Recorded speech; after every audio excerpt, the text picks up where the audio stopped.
All right, ladies and gentlemen, boys and girls, baby daddies that don't pay child support in the United States of America, welcome back to the Ed Namrok Podcast, ladies and gentlemen. Yeah. And today I have a very, very special podcast edition. And first and foremost, I want to give a shout out to everyone who supported the last 13 years. It's been that long. We have the anniversary edition of the podcast with the original members of one of my favorite rock bands. I want to call them because they're all rock and roll. Vie Jester. So let's give it up. Thank you. Thank you for having us. And I want to introduce every single one of them. This is Kyle Guerrero. Cheers. Yes, good to be here. And coincidentally, let me just say, it's your anniversary for the podcast, 13 years, and that's what we're here for, the 10th anniversary of our EP. Cheers, guys. So that's a cool coincidence. Cheers to that. Oh, he just had his anniversary? Well, that's what he said. Yeah, it's been 13 years as of last week because, long story short, me and Kyle started doing podcasts and we did our first one. I was terribly hungover the next day and we did it in my bedroom on my bed like this with two mics.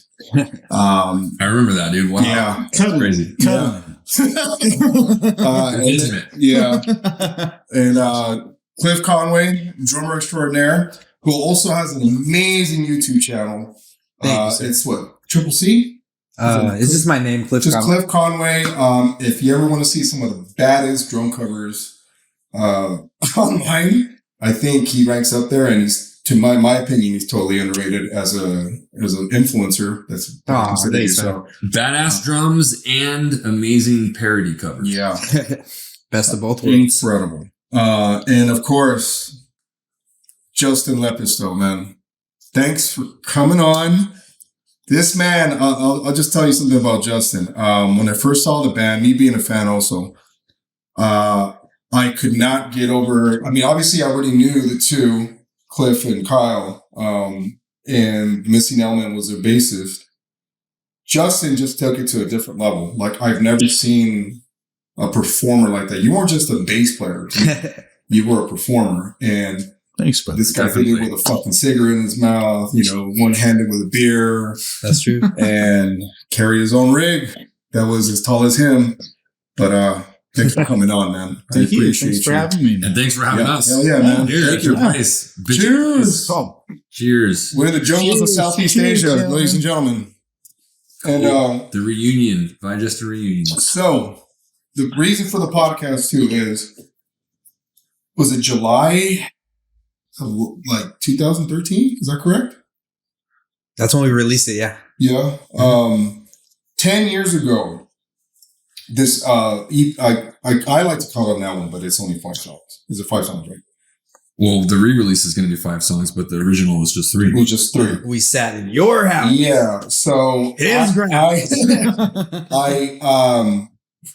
I was getting rough demos of this stuff. I wasn't there for the process, obviously, because it was a very serious thing. And one thing I learned from a band working with a renowned, not only producer, but audio engineer, mixing engineer, Danny Belostocki, shout out, dude. Cheers to Danny. Yeah. You guys delivered a very, I don't want to undermine it to say sonical, but that shit was a fucking masterpiece, man. That was a fucking masterpiece. Like, thank you. To this day, and confession here, I keep some songs on loop on purpose so they get paid, which is like pennies to the dollar, whatever. But tell me, what was it like? Like, first and foremost, then ask me this. This is a story I don't know. How did you find Justin? Man, that might have been a Craigslist. Kind of like Lars and James, dude. From what I remember, I was looking into bands that actually was like really excited to play in, and at the time, I mean, Craigslist was the only avenue. This is like pretty much the advent of the internet back in the day, so it wasn't like Instagram videos and everything else, or where we are today. Yeah. I mean, it was pretty much Craigslist was the only avenue to find other musicians, and they were out in Monrovia, and I was in Tahunga in the valley. So they put out some stuff that on Craigslist, I listened to it. I was blown away. I was like, this is exactly what I want to be doing, like playing with these guys. Yeah. And like, so we hit it off right away. Yeah. We could tell there was a clear, like overlapping of influences. We like the same bands. Yes. You showed me a bunch of bands too. Yeah. Yeah. So that like I immediately like clung to these guys like, oh, okay, this is the music I want to be playing. Yeah. And that to me was the most important, is just playing music that I really was passionate about and I loved. And like these guys shared that passion, and like it's shown through the music. It was it was immediate. Wow. Yeah. So did he get some tracks before, like the stuff that you guys were demoing, and then he started learning them, or you just guys that start hitting the ground right away with no content? Well, we had a couple of tracks. We had a couple of tracks already pretty much like figured out. We definitely wrote Manifest with Justin. Players of Paradox went through so many phases over the years. And just to clarify, the Craigslist, even though the album came out in 2013, we met. It had to be 2008. Yeah, it had to be 2009, 2008. No, it was 2008 for sure. Was it? Yeah. Okay. Yeah. We had been played like for a while. A bunch of shows, and then I remember Racketeer was exactly. I was going to say that. Oh, Racketeer. Racketeer Rabbit. Racketeer Rabbit. Yeah, Prelude, like all that shit. I was like, this is what we do. The production sucked. Yeah. Well, Cliff. Nobody's Cliff was. No, props to Cliff and you guys. I mean, these guys were using Pro Tools. This guy recorded with a potato. Yeah. Now, Cliff was recording our demos back in the day. And we have tons of demos that we've never like fully produced and recorded, but that was the stuff. The songs were great though.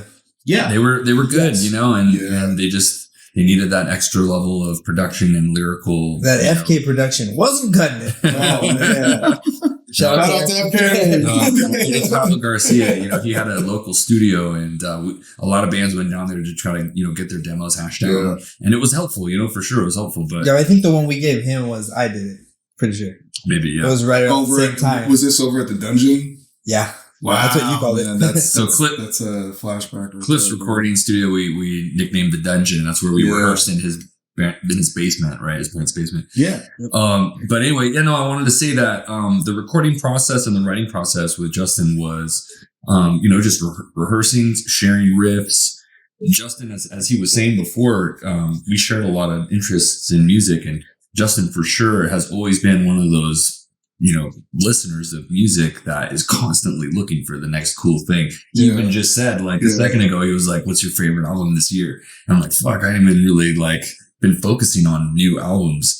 But you've always been that way. He's one of those music mavens. Yeah. He's always on the hunt. He's always on the hunt for something new and fresh and interesting. Yeah. And that was what he brought to the plate for our band.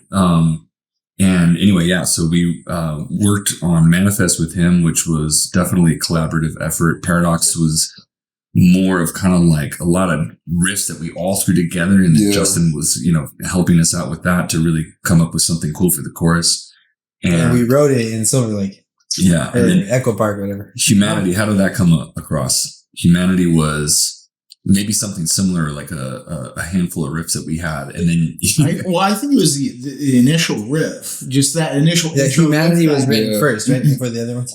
But no, because players, we've been writing that for years. Yeah, that was just a bunch of. But it changed for the better in the end. Absolutely, obviously. Well, when we had that element, that melodic and groove based element that Justin brought to the table, we were able to really complete the tune and say, all right, this is where it should be. Yeah. Right. Justin made it work. And as far as Humanity is concerned, I remember going into the studio the day of, and you and Cliff had rewrote this little section between the first chorus and the second verse. And you guys remember that? Not really. I came to the studio ready to record my part, and you guys were already there. And I was like, wait a minute, what's going on with this part? And then I talked to Justin. I saw him. But it was minor though. He was laying it down. Yeah, it wasn't that big of a deal, but he was like, I remember I was like, what's going on here? Yo, this isn't a G7. They already laid down the track. And Justin's response was so funny. I was like, so wait a minute, you guys just recorded this thing? And I was like, what's going on? And he's like, surprise, fucker. Do you remember that? He told me that. Because he had been recording all day, and he was drinking at a case of beers. What part was it? Oh, you already said. Yeah. I didn't know that, dude. I don't think I knew that then. But it was interesting. Yeah, no, he said you guys had worked on it. Fucking interesting. But I didn't know he said that. Yeah, no, you two worked on it. And you probably don't even remember what the part is, but yeah, it was really funny. I never forgot your response. And I was like, you were so funny about it. I was like, all right. No, it's funny because Did you change the riff? And it was dope. Yeah. I changed my riff to match for anyone that has not listened to Cognizance, it's the third track on the EP.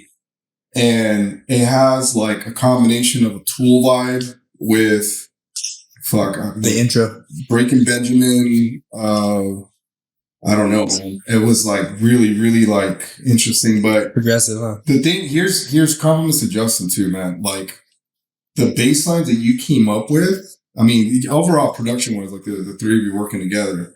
There's one bass line that always catches my ear. You know which one I'm talking about, the one in Players of Paradox. So there's a second verse on that song.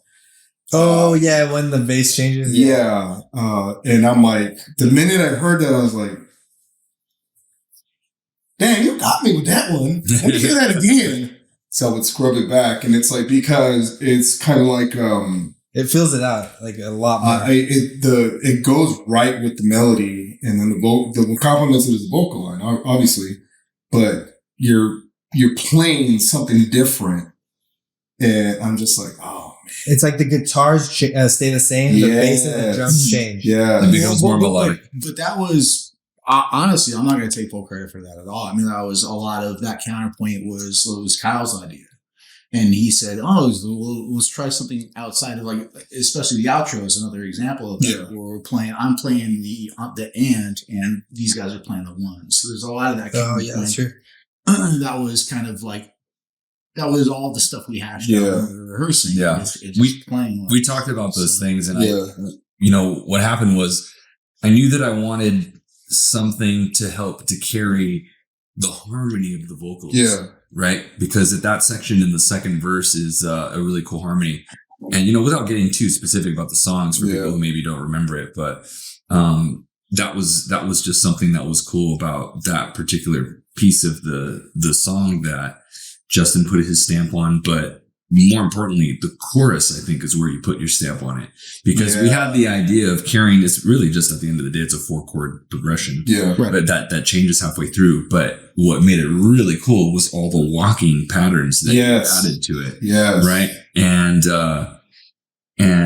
to be honest, we've not had a bass player do it right since, you know, or at least do it the way that you did it. You know what I mean? Sorry, I'm good. It was, you know, it was really, really special. And, you know, I feel like for the first period of, you know, our band, those first few years, even after we came out with the second EP, Etches, that song, Players of Paradox, was something that most people always look forward to seeing our live shows. We always played Players because everybody loved to hear it. And it was because the chorus was so good. And I think the chorus was good because of the way that you played that bass line. Yeah, it was, dude, like some of the creativity that just comes out of that whole album that you were doing, I was like, damn, man, that's pretty damn good, man.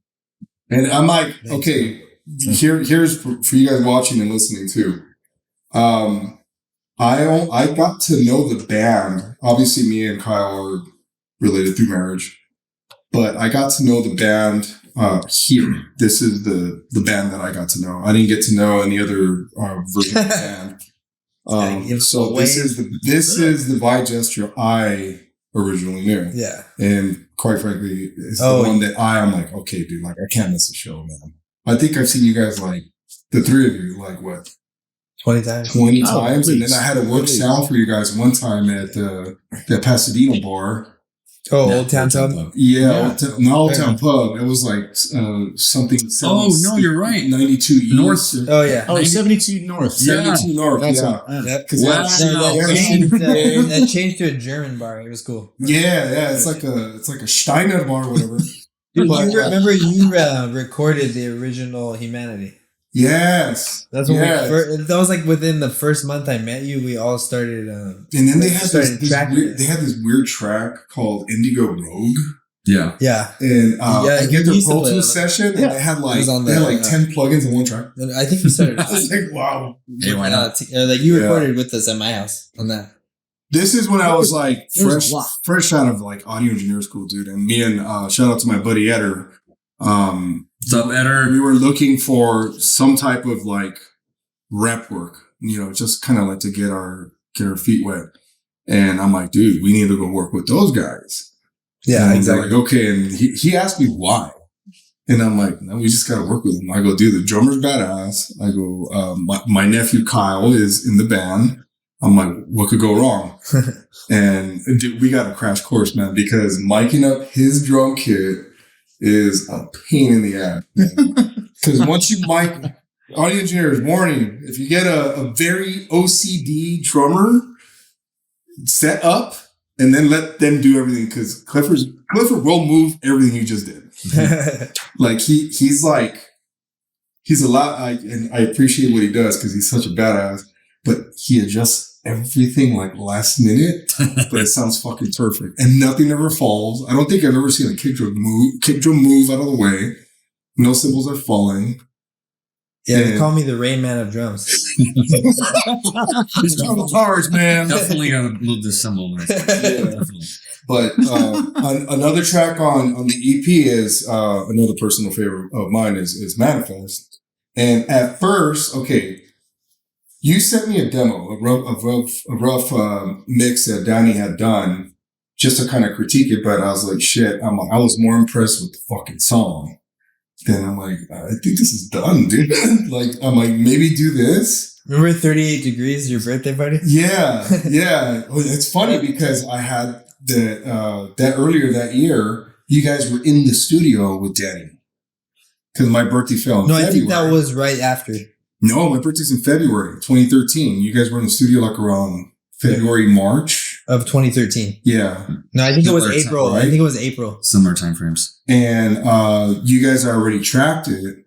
Right. And I'm like, fuck, dude, like this shit bumps, dude. Slaps. No, I remember I was telling Kyle earlier that I'm like, okay, it's probably one of those fucking dungeon demos, right?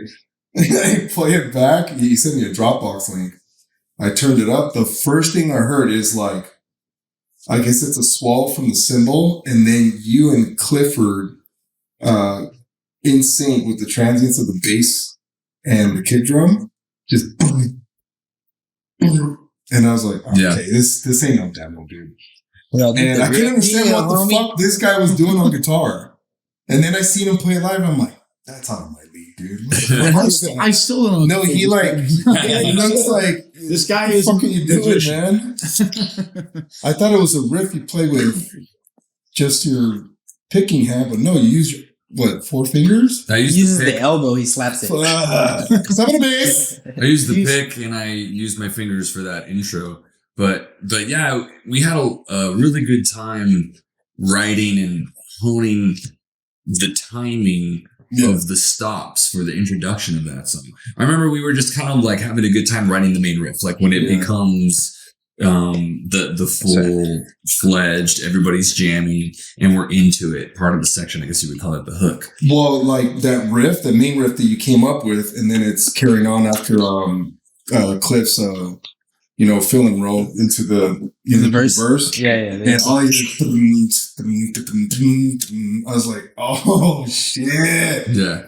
It's kind of like it's the guitar's dancing around like this, and everything's being carried by the low end. Yeah, it was really cool. That was fucking funky as fuck, dude. I was like, yes, dude, this is good. I remember writing that in the rehearsal studio. We would be jamming on it, thinking like, this shit fucking rocks. Like, I remember when we were playing it, I was like, this is one of the coolest fucking riffs we've ever written.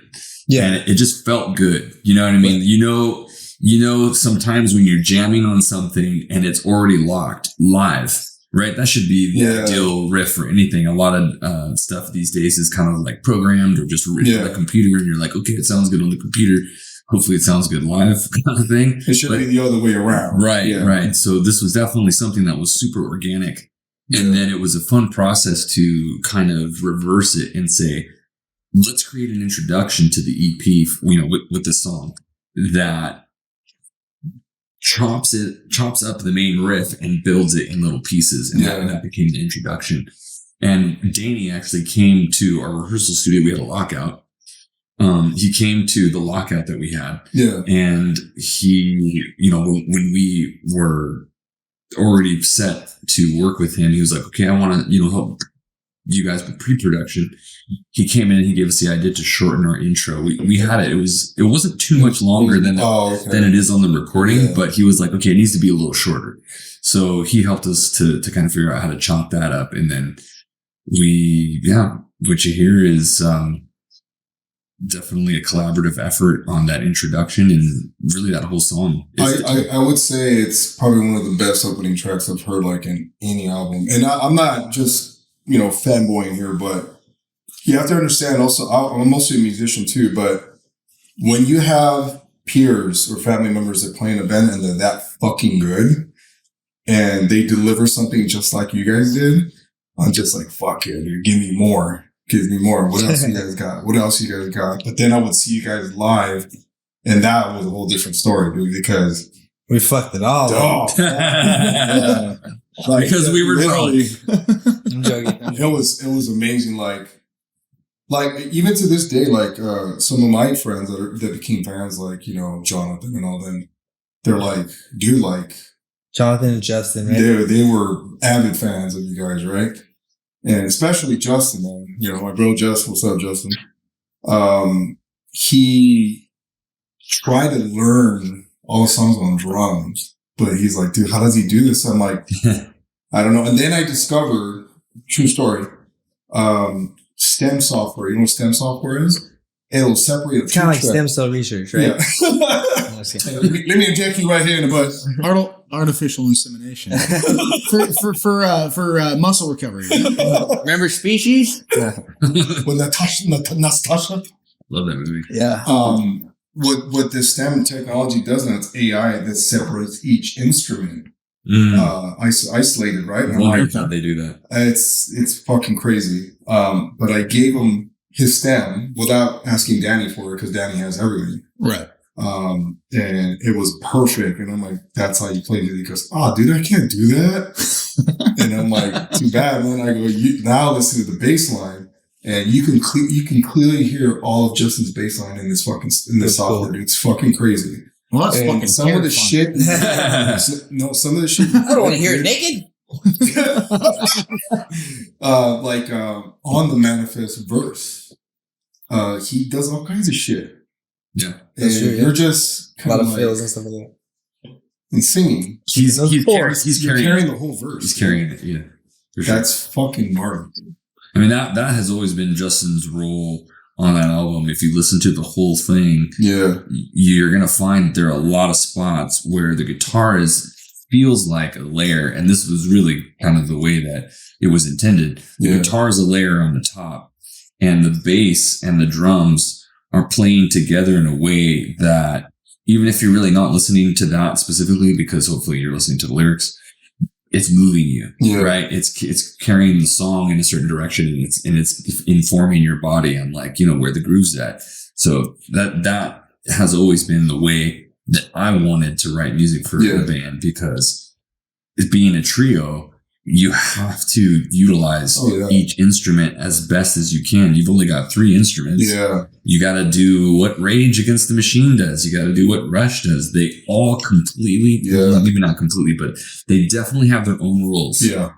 Sometimes they're, in the same area, but, even when you would play live, speaking of, your live setup, I would notice that they would use 2 microphones on your amp. And one was out of phase. Really? Yeah. I think that was my maybe an accident. Effect, either that or you use two cabinets, which is always a pain in the ass to do.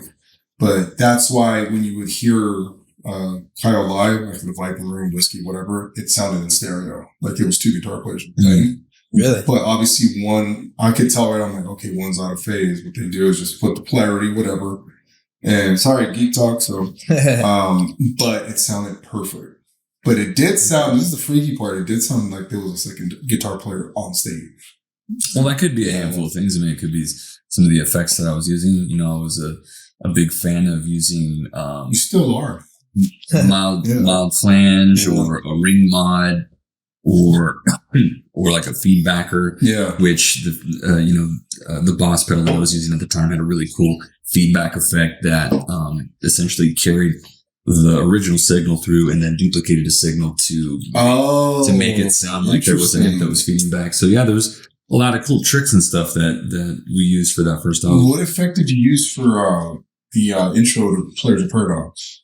Players of Paradox is something called a slow gear, and what that does is it ducks the attack out of a note. So for every note that you're hitting on the guitar, the initial attack is muted, and it's like it releases the volume out. So that effect is something that actually I haven't found on a whole lot of other recordings or in a lot of pop music, maybe, but a lot of other pedals, to be honest. Because the slow gear, the slow gear. So it's got that interesting. Yeah. It almost feels like it's coming at you in reverse. Yeah. Right. That's exactly what it's like. So yeah, there was a handful of really cool effects and stuff that I feel like were unique to that album in the way that the guitar was recorded. Yeah. The ring mod also. Justin used a few too. I noticed. Wait, on a side note though, I gotta take a mad piss, dude. Oh, let's talk about Cliffy. Get it, Cliffy. But when you come back, get me one of those white ales. Yeah. Because you drank mine. Yeah. What was it that you used on Humanity? It was like a killer overdrive, dude. No, well, that was just that was just like bare bones, like a big muff. That was it. It was a big muff. Yeah. Oh, it's a big way. You get that chunk in there, and you can't go wrong. Like, you learn from the masters. Cliff Burton was a master. Like, Morley Wah and Big Muff, you can't fuck around with that. That's effectively what it was. And so like during the breakdown, that song is a little bit of a delay. There's a lot of fun effects playing, and that was like the first time I kind of like branched out, because like during that time I was very much like trying to keep it very organic, like bass playing. I'm a huge fan of Ryan Martin from Mudvayne, which is probably like my biggest inspiration of bass. Like there's all the staples, right? John Pastorius and Wooten and Steve Giorgio, Webster, like, but like from dude, Claypool's way up, right? So like, there's all these bass heroes, right? But like for me, like snap it into gear was like what I wanted to do, and still like Ryan Martin. If you heard the Beyond the Glare stuff, it's jazz. It's just it's fusion stuff, and it's really cool. And the bass is in the forefront, and like you could really like pick apart and just see so many different things. So. Yeah, that guy was a huge inspiration. So, I mean, the effects were super cool, and a lot of it was like what he was doing. And again, like you always want to play on what's happening musically. You don't want to just stomp on anything, and that's kind of what the effects were able to add to that effect. Yeah, because no one ever wants to be Jason Newsted and Injustice for All Men. What do you mean? His bass tone was incredible. I know, but the fucking mix in that album pissed me off until they re-released it. And there's a new cut, I guess, going around, but they're not really publicizing it, where you can actually hear his bass cut through the mix. I think people have... Thank you. Oh, the white one. But people don't understand how important the bass player is to a fucking band. They probably use that stem technology that we're talking about. I've heard the album in here. Yeah. With his original bass pumped up in the mix, and his bass tone is amazing. It's amazing, but the problem is I don't think it blends well with the guitar tone. Yeah, because the guitar tone was the guitar tone was meant to have that weird vacuumy bass mid thing going on because there was no bass. But at the same time, could we all agree that Injustice is hey, I'm gonna throw it out, kind of controversial here, but I think Rust in Peace is the best thrash metal album of all time. Then I'd probably say Injustice right there behind. Yeah, Rust in Peace is amazing. Yeah. But I mean, at the same time, you got to give kudos. Like this guy we were talking about, like bass playing and the separation and almost the melding of melody and rhythm is like. This guy's a fucking great drummer. So, so I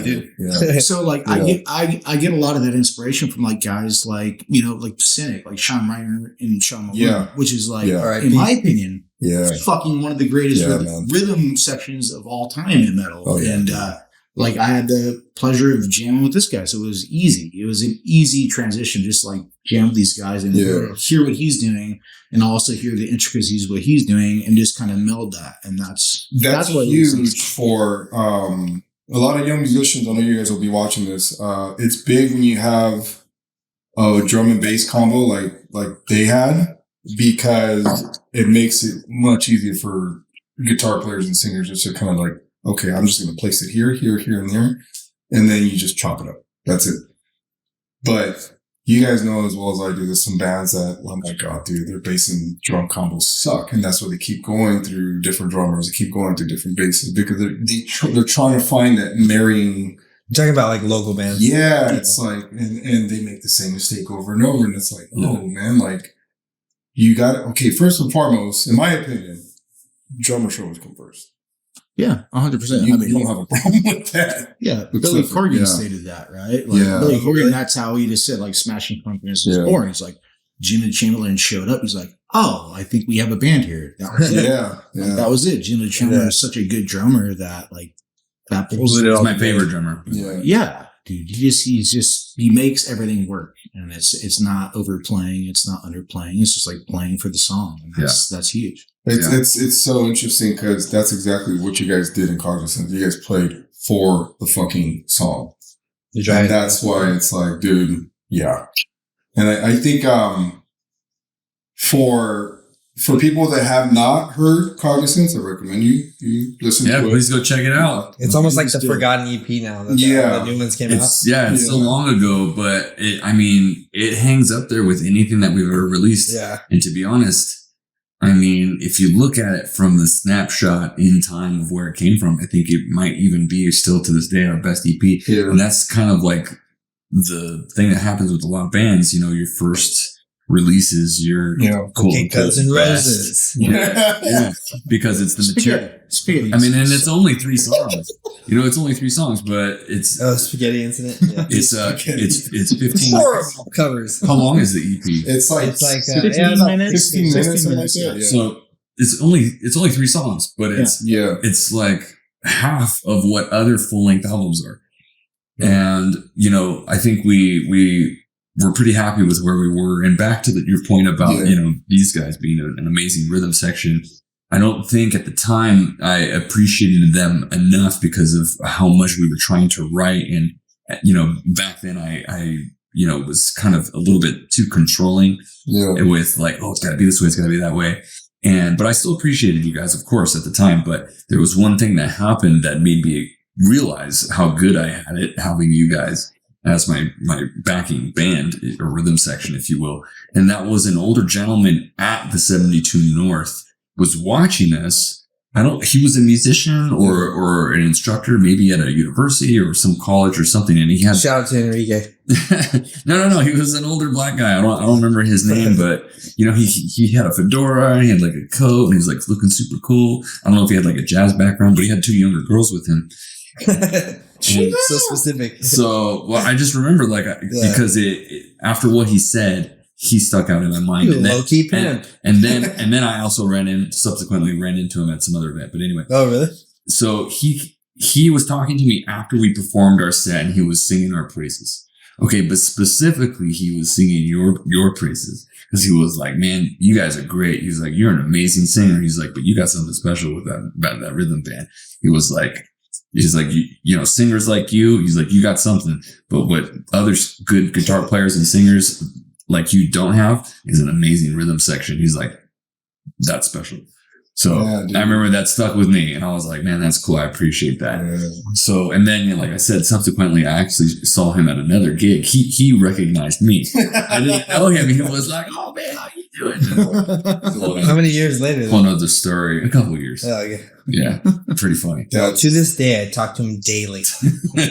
On Facebook Messenger. We're pen pals. So, okay. There's a re-release coming up. All right. Give us the date, give us the details. What's so special about this re-release? It's a 10-year. The date is the 14th, right? That's the next Friday. Next Friday, the 14th. July 14th. It's the same exact. At 12 midnight. It's the same first 3 songs. We didn't like remaster them or anything. But then we have the Humanity remix with Troy Maturo. You remember Troy? Más duro. Electronic artist Troy Maturo was With the stems. a friend of ours. Yeah. We got the stems from Danny Balstocki. That's the individual track files. And he really only used the guitar and the vocal. Yeah. Right? He did everything. But he was obviously influenced by the original song. That was his favorite song from the EP. We were friends at the time. I was performing with him at Downtown Disney. Yeah, on his music. Yeah. He's an amazing electronic artist. He has such a huge catalog. Yeah. And it's honestly, his music is so cool and just chill to listen to. You know, if you're just like relaxing or lounging or whatever.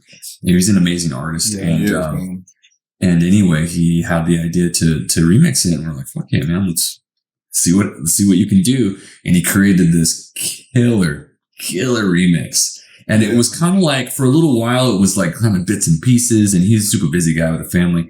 And then, he finished it. I don't remember exactly how long after he started it, he finished it. It was some time. But here we are 10 years later. The remix coming out. Yeah, the remix is out. We're going to be on the dance charts. Releasing it. We're going to be releasing it with a music video. It did come out really good, though. Yeah. Have you heard it yet? Yeah. Okay. I've heard bits and pieces. Yeah. Like, the whole thing is killer from start to finish because I've heard it. He's so creative. He completely reimagined the track. Yeah. In his style. And he has a very specific style. And I got to be honest, obviously Humanity is like our child. We created that, we wrote it, but I almost like his version better just because it's so different and there's so much energy. He came up, he chopped up the riffs and he did something totally unique with it. Like I said, super creative dude. And anyway, I'm really excited because we're also releasing it with a music video with like AI. And that works really well with the nature of the lyrics, because it's about trying to detach yourself from reality because you don't like what you see. And there's also, a section in the pre-chorus that's all about what is it to be human?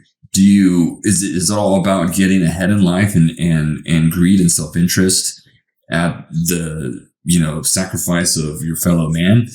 So, we just continue in that way. And what are we becoming? Are we becoming machines? Are we becoming, this other, we're evolving to escape from humanity? So that's kind of like the questions that are brought up in the lyrics. And I think it's just matches really cool with the AI art and the robotic nature of everything. So remember the movie AI though? Yeah, of course. Shout out to Haley Joel Osment. Steven Spielberg. Yeah. I mean, he's coming over in a couple hours. Or Stanley Kubrick. He's waiting for the fight. So he'll be here soon. Did you know that John Connor is frowning upon us right now for making fun of AI? John Connor. My wife waited on him multiple times. He used that green street. Did you know that I was named after Kyle Reese? What's his name again? Wait, what's his name again? John Connor. Edward Furlong. Yeah, he eats that green street a lot. Really? Yeah. Interesting. Yeah, so we're looking forward to that. Yeah, the music video for the Humanity remix is going to be released next Monday. And then the track number 5. Yeah, well, maybe 4. I don't know. It depends on how we do it. But track number 1 is open the EP up. No, track number. What do you mean? Wait, how many? Humanity remix is going to be 4. It's going to be 4. Oh, okay. Track number 5 is going to be Players of Paradox remixed. We're hopping on the N64 remake train. What? Okay, so did he tell you about it? Yeah. All right. So want me to give backstory about how it became popular? Yeah, in a moment. So I had the idea because we were going to re-release. Yeah. I respect Rogan. Got that snare because I got to piss now too. All right, so we're gonna wait. I can't tell the story until you're done. Oh. No, wait, but well, one thing I forgot to mention is because I know a lot of the stuff I'm saying about the band is kind of going over people's heads if you guys are not familiar with Vie Jester, but yes, they do have other catalogs out. They have approximately 5 releases? 4 EPs, but and then we're about to come out with the 5th one within the next year. Yeah, but we had a single, Colorblind, out there. Yeah, no, but that's part of the EP. But now it's part of the EP. So I helped them track, and they're pains in the asses for working with me. So, and that was we try to get. True story. This is in my old work place. We could not get the squeak out of the Clifford's kick drum. Like it's the pedal. And God bless Danny Belostocki. I told him, I'm like, hey, you might want to notch out this frequency and found it, but nice. Yeah. That song, like I said, they completely ruined the whole track. Yeah, I was like, exactly. But they do have other catalogs. Yeah, please go check out our full catalog on Spotify or wherever you listen to music. But yeah, I mean, this is all about the first release. It's definitely, I think, from start to finish, because it's only 3 tracks, but it is a full 15, 16 minute long listen. It's definitely a journey. I had a friend put it really well that I super appreciated. He was like, man, this is like a really good workout EP. He was like, I think he's ripped now too.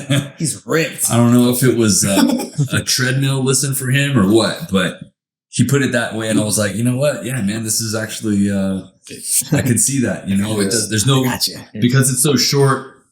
There's no like ballad. Yeah, to make sense. Wait, so the N64 thing.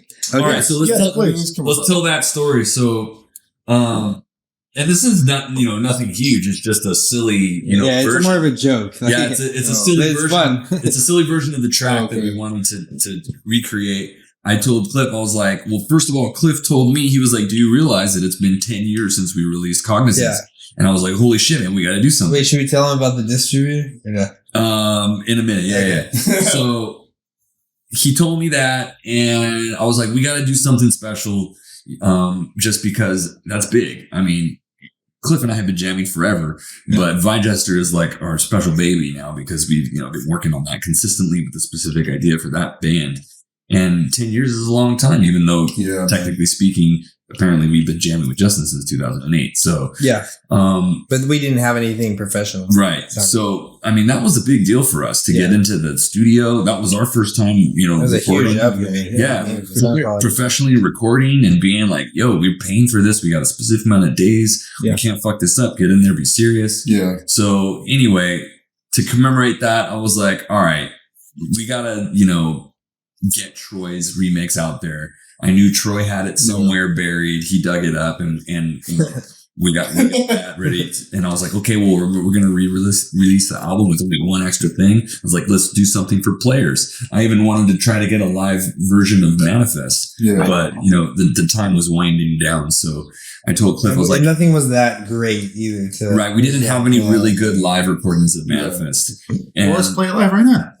Yeah. Come on, Jack. Special edition drum. There's one mic. Yeah, we're gonna give him a cajon. Yeah. Yeah, right. No, just give him pots and pans. Pizza and beer edition. Yeah.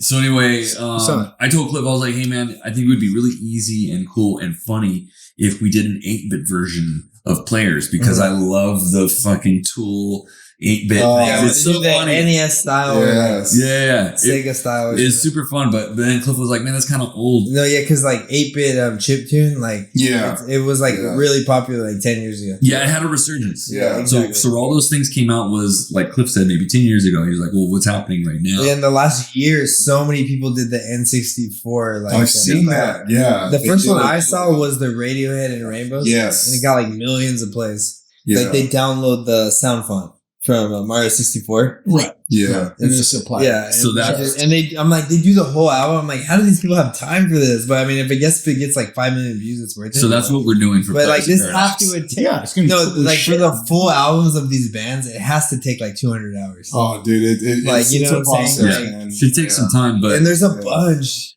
The way that I was able to do it pretty quickly, and it's to be honest, even to this moment, it's not complete, but it's very, very close, and it'll be ready. We just doing one song, so yeah, it's very simple. The reason why it was easy, and I was like, I know I can knock this out super quick, is because I charted the music for the guitar. You already had the data in the computer to transfer it. So the guitar and the bass was already like in a musical chart format, and the program that I have allows you to convert that to MIDI. Yeah, it's been a quick thing. In fact, the one person who has had to do the most work is really Cliff because he had to program the drums. But anyway, yeah, that's something to look forward to. It's just kind of silly for fun, a little But bonus. it sounds cool, man. It's like the actual Mario 64 keyboards and drums. Dude, I'm fucking looking forward to it. It'll be fun. Yeah, I'm super pumped for it. But I guess that's really it, man. I don't know what else to ask. I mean, obviously, I've been around them for a while. Actually, this is the first time I'm seeing Justin in, probably 9 years. No, I went to one of those gigs that you he came with. That's right. No, I think I went with you. It's all a blur. I don't know. This is when you had the old, I think it was a Honda Pilot, not Pilot. Prelude? Yeah, the Prelude, yeah. And the seat wouldn't go back or something like that. And then, we couldn't find the aux cord or whatever. But again, it's next Friday, July 14th. That's right. Cognizance EP. Stream that shit. 10th anniversary. If the Dodgers score 6, you get 6-piece chicken nuggets at McDonald's. Don't forget the Jack in the Box tacos from Lakers. Yeah. I just want to say a couple of things that we can maybe just spend 5 minutes on real quick. Yeah, shoot. Just so that we can reminisce a little bit. Favorite shows. Oh, shit. And maybe just favorite moment. Like if you can remember anything. For me, I'll go ahead and say first with Justin. My favorite moment was when we were recording the album. And you were tracking bass. I think you tracked it in one day for 3 songs. Fuck. And Justin, that's impressive, man. Justin was fucking nailing these fucking takes. But I mean, it's a long process to record, regardless of how fast and how quick you can record it. There's the engineer and the producer needs to get everything all right with the sound and everything. Justin fucking took out a whole 12-pack by himself. Yeah. By himself. Yeah, tracking the whole day. He laid it down, and he was still, after he finished, he was still having one more song to go. And I remember I fucking took Danny aside. I was like, did Justin just fucking drink that whole thing? He was like, I've never seen anything like that. He was like, he's playing. We got fun and games. I was like, he played. Now comes back. He's like, whatever. The first album. It's working. Yeah, no, it's working. That was his attitude. Working. That was his attitude. He was like, I don't know what he's doing. Don't kill the momentum. Don't stop it. Like, give him more beer. Get him another 12. Because he's playing perfectly. Yeah. And I was flabbergasted, and Danny was too. But it was a funny moment, and there are other amazing moments about your musicianship and your personality and stuff. You're a great guy, but I just remember that was something funny that happened, and I was like shocked. Yeah, well, now it's on camera, so I'm forever going to be the bassist of Dimebag Darrell. Smashed on one fucking day take. One take. I mean, like if that's how I'm going to die, like fuck it. I'll take it. Dude, pretty legendary. That's legendary. Yeah, pretty legendary, man. No, I mean, Brian tracked the whole thing too on the camera. Oh yeah, we have that video. Brian Clark, shout out, dude. Okay, hold on. Did you ever hear about Brian? He got like all successful in videography. Really? So real quick, Cliff. Because I remember he was filming. I want to ask you because this could be something. He became the main videographer for Bring Me the Horizon. Yeah. No shit. Yep. Cliff, I want to ask you because it could be really funny, although it's probably too much time. Is that original video of us recording with Danny, the footage that Brian shot, is that on YouTube or anywhere that we can pull it up? I privatized it, remember? Okay, but so we can get to it. We can unprivatize it. Okay, because I was thinking it could be just funny for us to like watch it. And we have that. Remember the video we did? Yeah. All right, so keep talking. All right. Anyway, my other favorite memory from back in the day. This next one will be with Cliff. And this isn't nearly as funny or anything, but it's really more of like an overarching kind of a thing. I just remember Cliff performing, coincidentally, again, at that 72 North venue. It's a small venue with brick walls and a short stage. And Cliff was kind of like tucked in, trapped into the corner. And That's right. Yeah, I just remember there was a moment, I think it was during Manifest when we were opening our set, and Cliff was fucking so into it. And I was like, we were kind of, Cliff kind of has always gotten a little bit of frustration when he's setting up because there's the pressure of being on time, and Cliff, the drummers, always have so much shit to set up. It's just tough, you know? It's tough, and he wants it to be right. And I just remember we finally got everything right. We're starting to play, and he was so fucking intense. And I just fed off of that, and we crushed it. Like, we absolutely fucking crushed everybody, and we were playing so good. It was just a moment that I remember. Like, I was like, he was mad because his computer got a virus from LimeWire. I was super pumped. No. Anyway, you guys share your moments if you have one. Pull up that video. All right. Well, I will. Cliff, go ahead first. One of the coolest shows we played was at the bowling alley. Remember that? Yes. Oh, yeah. The Mr. T's in Highland Park. That's right. There was a shooting in the parking lot. Really? Fuck. I remember that was one of the coolest shows. Was it a civil dispute? It was like packed too. Between two law-abiding citizens? Yeah, pretty much. I think it was like bowling alley. Yeah, it was like we had to duck and cover in the parking lot. Wow. But the set was worth it. So I got two. One funny one and one like serene one, right? So I remember one show in particular we did. It was kind of like an A and B. I don't even remember the fucking location that we were at, but it was basically like one like electric set and then one acoustic, and I've never really done that before, so that was really cool. And we did a bunch of you guys covers. did both? Yeah, we did. Yeah.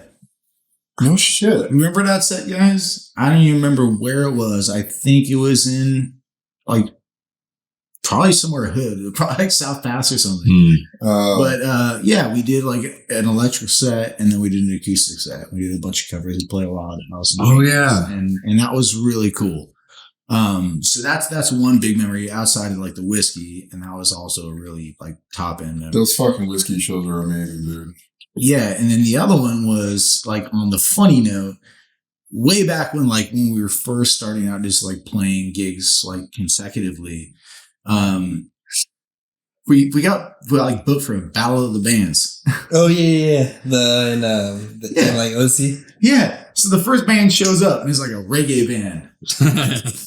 The second band, it's like every genre you could imagine. Like the second band goes up and it's a reggae band. The third band goes up and it's us. And then the fourth and fifth band are also reggae bands. Remember we played Schism too? Yeah, we played like fucking. Oh my god! I remember and we that. still won Battle of the Bands. that was the funniest booking and the funniest show I remember. Yeah. Like, here's a $50 gift certificate of shaking. No, we didn't win. No, hell no. No, I think we won that show. No, we didn't win that. There was like some rapper that won. Oh, wow. Yeah. Well, fuck that guy. I was strangling him in the street. Let's go. It's really funny. Fuck.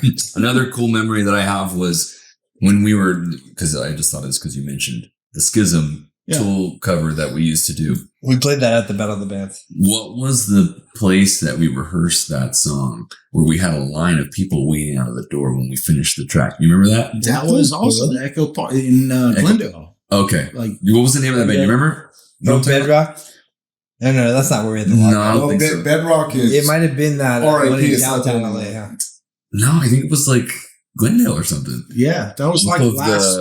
in San Fernando? Fletcher off. That's where System of a Down used to practice. Right. So I remember we were working on this cover and we had honed it. Justin's fucking tone was on point. I had a vocal processor that had the harmonies synced. Like, I had really worked it out so you could change the keys. And then I had my guitar fucking delay all dialed in. And obviously Cliff was like somehow playing everything Danny Carey played on the track.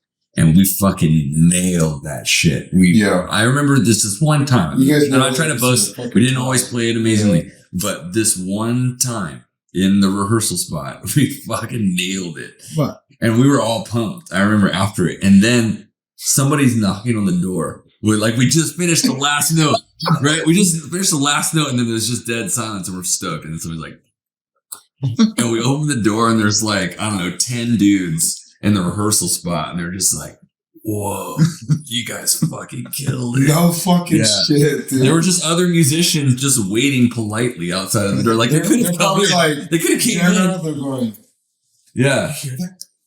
That's Tool. Fine. That's Tool. Well, you have Maynard. Well, the song's fucking 18 minutes, so it's like you have. I mean, it's not really 18 minutes, but it's so long that you have a long opportunity to be like bust in there. if you happen to just because Justin's tone was also on point too. Yeah, true. Like watching you play it live, dude. Well, from what I saw, was it Justin Chancellor? Yeah, he picks it. Yeah, you never picked it. Oh, dude, we should cover it now. My fretless. You should. So much better. He uses 2 fingers. Actually, 3. I've seen 3, 4. Throttle. No, dude. Not to get too lost in the weeds here, but I played, like, my girlfriend's really not heard me play bass too much, but I sat there and played 46 and 2 on my fretless. And Man. It's just like the funnest song, especially on the fretless, just sliding all over the place. And yeah, it's like every like Justin Chancellor bass line. That guy. Yeah, it's funny. It's funny because you remember Peaches, You Lied? Yeah. Those or Peach, not Peaches. Peaches. Oh, now you're talking about President of the United States, right? Yeah. All right, guys. Moving to the country. Okay, guys, this is going to be the final piece of our podcast. Oh, I'm going to play this. I'm going to sync it up. I'm going to go ahead and like double it onto the podcast video so we can show our reactions, and then we'll call it a day. Edgar, thank you for having us. Of course, man. Thank you for hosting us. Thanks for Justin. Thank you for being here. Yeah. God, I love you guys. Come on. Put it there. Yeah. Put it there. All right. Cliff, don't leave me hanging. Oh, man. Here we go, guys. Let's see. Already, just look at how young Cliff looks. Oh, my God. Look at that. Look at that baby boy. That's when he was still holy shit. Okay, here we go. an apprentice at Maria's. Lord have mercy. Look at your face. Hollywood. Santa Monica, live nice. Look at the view mirror.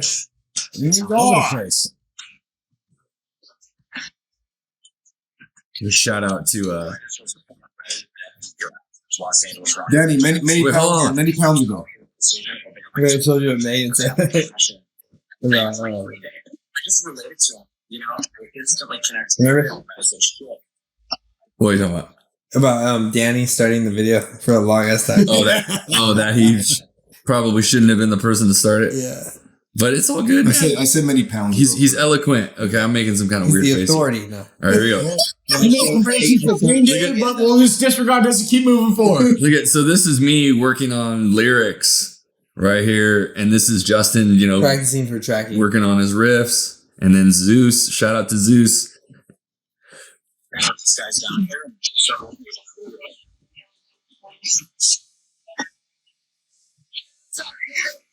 God, look at that sexy bitch over there.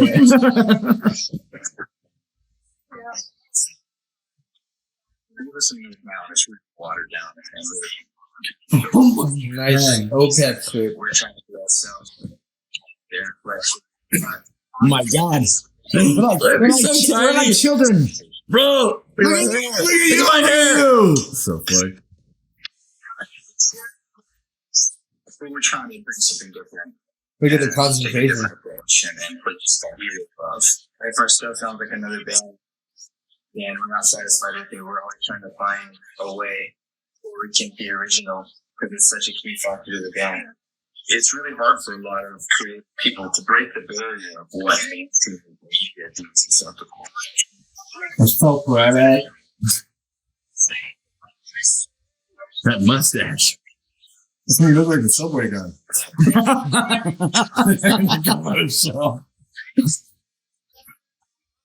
This is when I was first able to grow facial hair, so I was trying really hard to make it look good.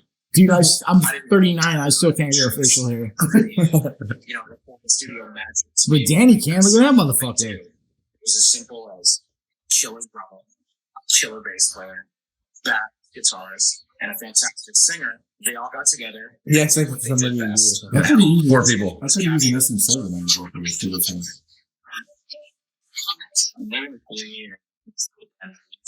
It's just about being from the heart, being from the soul, which is understanding yourself. we all play music that we basically enjoy. There's nothing fake about it. We're always trying to find a new angle with our music. Did Brian cut that through? Yeah. Yeah, Brian edited Right. Remember we did reshoots and he didn't use any of it? I was the first time I was in front of the camera. I was like, this is He didn't use any other reshoots. Really? He's like, they came out bad. Remember at my house? I don't remember. We went back to my house and we filmed a reshoot. Oh, wow. With all these interviews. Just me and you. No way. And he said it was bad. I don't know. So he just used us. Original. I think Brian thought it was bad. Yeah? That's what he said. Let's be reshoots. If someone else can And the reshoots were worse than the original. kind of tap into something, cool. We don't want to be just another fish in the pond. Movie shark. Epic. dude, That was a fucking stroll down memory lane. Nice. Wow. All right, cool. And with that, this is the end, my friend. Thank you for coming on, man. 10 years. Mother, I want to rap. This is the end. Salute, guys. All right, see you guys. Everybody know it? Cheers. Remember next week, July 14th. We'll see you. Make us. Peace. Peace. Later.